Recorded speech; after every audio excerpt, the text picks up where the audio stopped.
द्वितीया, तृतीया, पंचमी, पृथक, अलग, बिना मीन्स अभाव की कमी, नाना मीन्स अनेक आदि शब्दों के योग में द्वितीय, तृतीया या पंचमी विभक्ति का प्रयोग किया जाता है। बिहार के लगभग सभी सरकारी स्कूलों की बात कर ली जाए तो खंडहर, टूटा हुआ मन में ख्याल आता है, लेकिन रोहतास जिला का यह स्कूल किसी यूनिवर्सिटी से कम नहीं है। नक्सल प्रभावित क्षेत्र है, जहां इस स्कूल का रंग रूप देखकर आपकी आंखें फटी की फटी रह जाएगी। नमस्कार, मैं हूं राजन कुमार, आप देख रहे हैं न्यूज पेयर।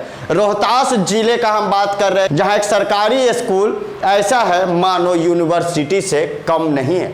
यह सरकारी स्कूल देखकर आप भी हैरान रह जाइएगा। देखिए इस वीडियो को। रोहतास के तिलौथी के नक्सली प्रभावित क्षेत्र में बना यह सरकारी विद्यालय प्राइवेट विद्यालयों को भी देता है मात। आपको बता दें कि जब कहीं किसी सरकारी विद्यालय की बात आती है तो आपके जहन में खंडहर नमूना, टूटा फूटा, जर्जर सा विद्यालय की छवि सामने आती होगी, लेकिन हम आपको लेकर चलते हैं रोहतास जिला का एक ऐसा विद्यालय जहां प्रवेश करते ही आपको ऐसा लगेगा जैसे किसी विश्वविद्यालय या फिर कोई बहुत बड़ा निजी विद्यालय के परिसर में प्रवेश कर रहे हैं। संस्कृत के शिक्षक नहीं होने के बावजूद यहाँ के बच्चे गीता, उपनिषद तथा वेदों का भी अध्ययन करते हैं। ऐसा ही एक विद्यालय रोहतास जिला के तिलौथू में मौजूद है।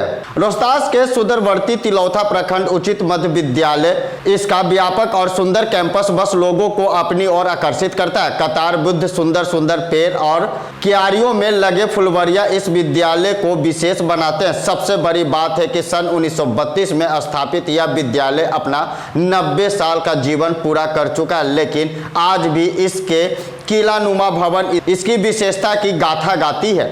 जानकार बताते हैं कि कभी इस भवन में अंग्रेजों की कचहरी लगती थी।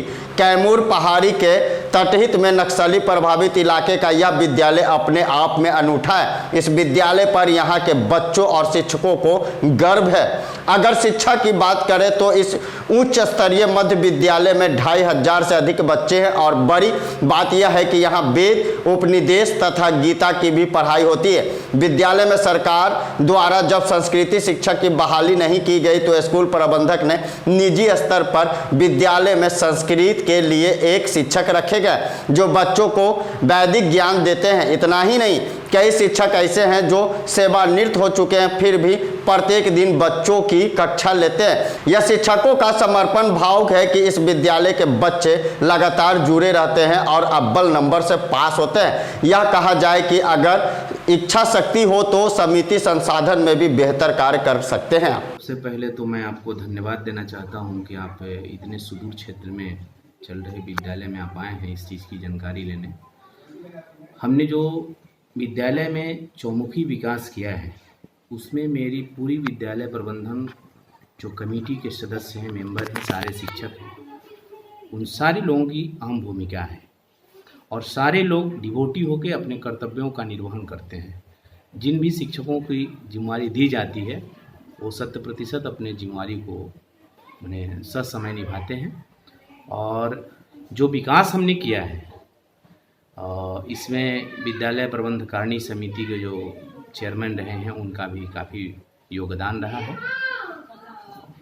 और क्या क्या है, जैसे गार्डनिंग वगैरह है आपके यहाँ? हमारे यहाँ पूरे एजुकेशन के सर्वांगीण विकास हेतु मैंने इस तरह का कार्य किया है। इसमें मेरे यहाँ गार्डनिंग पूरी सुदृढ़ व्यवस्था में मिलेगी। मेरे यहाँ लैब और लाइब्रेरी पूरी सुदृढ़ व्यवस्था में मिलेगी। मेरे यहाँ जिला का पहला विद्यालय है जहाँ डबल स्मार्ट क्लास है। मैं बच्चों को नियमित तौर पे स्मार्ट क्लास की सुविधा दिलाता हूँ और नियमित तौर पे क्लास चलते रहता है। देख रहे हैं कि वेद और संस्कृत वगैरह की पढ़ाई होती है। निश्चित तौर पे मेरे यहाँ संस्कृत के कोई रेगुलर टीचर नहीं है, तो मैं प्राइवेट रूप में अपने बाहर से शिक्षकों को रखकर मैं बच्चों को एजुकेशन दिलवाता हूँ ताकि मेरे यहाँ के बच्चों को संस्कृत की पढ़ाई सफ़र ना कर पाए। बहुत ही अच्छा है क्योंकि यहाँ पे हमारा 2-3 गार्डन भी है और बागीचा भी है। यहाँ पे पेड़ पौधे और अनेक तरह के फूल भी हैं यहाँ पे। और इनकी साफ सफाई के लिए हमारे स्कूल में हमारे प्रिंसिपल सर ने माली भी रखा है। और हमारे स्कूल का सभी रूम्स बहुत अच्छे हैं और सबका साफ सफाई होते रहता है। तो अच्छा लगता है विद्यालय आना? बहुत अच्छा है हमारा विद्यालय। क्या नाम है बेटा? प्रिया कुमारी। तो आपने देखा कि नक्सल प्रभावित क्षेत्र का यह सरकारी विद्यालय किसी यूनिवर्सिटी से कम नहीं है।